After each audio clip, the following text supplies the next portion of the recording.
Imagine your sales documents seamlessly populated with Hubspot CRM data.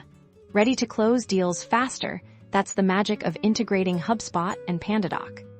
This tutorial will guide you step by step on how to connect your Hubspot CRM with PandaDoc, unlocking powerful features like automated document generation and real-time contact syncing. First, log into your Hubspot account and navigate to the Hubspot App Marketplace, often found under the Marketplace or App section in your navigation menu. Search for PandaDoc.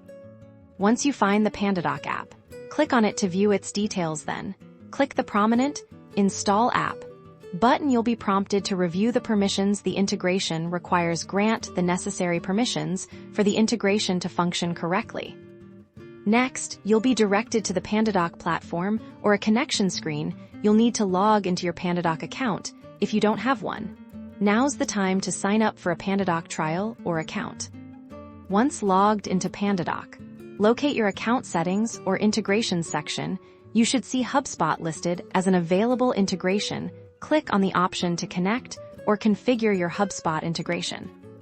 This is where the real power lies. You'll now map the relevant fields between Hubspot and PandaDoc. For instance, you'll connect your Hubspot contacts first name field to the recipient name in your PandaDoc template. Do this for all essential data points like email, company name, and any custom fields you use.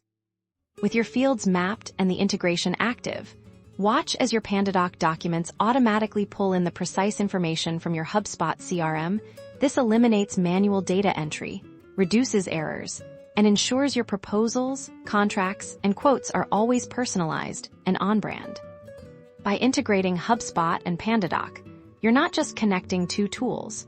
You're creating a streamlined workflow that empowers your sales team to focus on what truly matters: closing deals, enjoy the enhanced efficiency, and consistently professional documents.